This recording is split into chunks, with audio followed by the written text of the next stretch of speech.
Okay, now we are back for part two of our discussion covering chapters 4 and 5 from our text. Now, you looked a minute ago at various elements of the service setting that might affect your experience, including your mood that might be influenced by the colors that are used in a service setting. And we also looked at the music and how music can be a key factor in influencing someone's mood, and how often those two elements, the music, colors, are integrated to work together to create a certain experience for customers, right? And then the final piece, well, I shouldn't say final piece, but another element that we can think about in services as theater, another element that has an impact on customer experience is also the costume that employees wear. And as you look about, and if we do have an opportunity for you to do a field exercise, I want you to think about how costumes that employees wear influence your experience, but also think about how those costumes might influence the employee's experience and how they feel about their job. Because that feeling that we create among employees will definitely have an impact on how they interact with you, the customer, right? Remember the Disney video we watched about 2 weeks ago, and Disney talked in detail about how specific their requirements were with regard to their employees, their dress, their hair, tattoos, earrings, cleanliness, the shoes that the employees wore. And all of this was because that uniform conveys an image, and that image is a key part of creating the experience for the customer. And the other part is, from the employee perspective, ideally we would like the uniform to be something that the employee is proud of and proud to wear, right? You don't want to necessarily costume employees in something that they would be embarrassed to wear out on the street, or embarrassed if their friends saw them, because that might affect the employees, and this in turn have an impact on how they treat the customers, okay? So now I also want to turn to one of the concepts they discuss in your text about core services and this idea of supplementary services that augment those core services. Your text talks about Lovelock's pedal. And that's on, depending on which version of the text you have, the page number will differ, but it should be figure 4.1 in your text. Lovelock service pedals. I'm not showing the service pedals here, but I'm showing the concept here, where we talk about there is some basic core service, and oftentimes the product is what that core service is, or maybe, so in this instance, I'm going to use airlines as an example, and you'll see why in a minute. But we want to think of the core service as that being, the flight, the transportation, right, from point A to point B. But and that serves the basic need that customers are seeking to satisfy.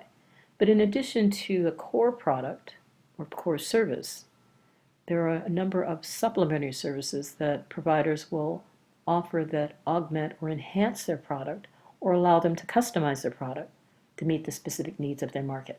All right, so we can think about offering customer service or exemplary customer service, or having self-service options such as kiosk at the airport where customers can print their boarding pass rather than wait in the line to talk directly with a customer service rep, right? We think of baggage claim. There's a variety of ways. I mean, you can carry your bags online, but oftentimes people, when they check their bags, and they can retrieve, as you see at the bottom here. So these are services that will supplement the basic core service, the basic need satisfying service that a provider is offering. So one of the things we want to think about as businesses and as marketers are ways that we can enhance, augment, improve on our core services. But one of the challenges is, as your textbook points out, is oftentimes when one company does that, others begin to imitate what they've done. And so that what was formerly a supplementary service, something that was extra, becomes part of that core basic service, right? I think the example that your text uses is that of hotels providing cookies, or chocolates or sweets or cookies on people's pillow when they arrive. And then in some cases, of course, the cookies began to get larger, or there were more mints on your pillows as everyone began to do it.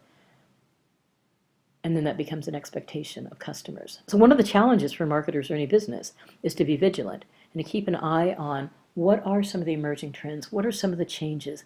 And how can we modify, enhance, or develop our products to offer supplementary services that allow us to differentiate our product or service from competitors, but also to enhance the experience that customers have, right? And the challenge is to always be on the lookout for how market needs are shifting, and how we can address those needs by customizing, augmenting, or supplementing our product offering. Okay? Your text in Chapter 4 states that organizations should keep a vigilant eye on ways to develop the potential product. Now, given that we are closed today, as many companies, organizations, and institutions are today because of the record bitter cold, and some of you might, hopefully not many, have been impacted by the weather as you attempted to travel back from visits home during the holidays. But whether you were or were not, and I hope many of you were not, you probably did see on the news the long lines and delays at airports that cause headaches for many travelers. I have included here a clip from ABC News, which talks about the challenges at one of our local airports, Midway, where they experienced significant delays. So I'll let you watch this. But after watching this clip, what I want you to think about is I want you to brainstorm ways in which airlines could augment or customize their product offering to eliminate some of the headaches that have been associated with air travel. I think if you take a look at the clip, it may also help give you ideas. If you yourself traveled through an airport over the holidays, think about your experience. And again, take a minute to brainstorm ways in which you could augment or customize the product offering to eliminate some of those headaches associated with air travel. And then when you're done, we will come back. Part 3.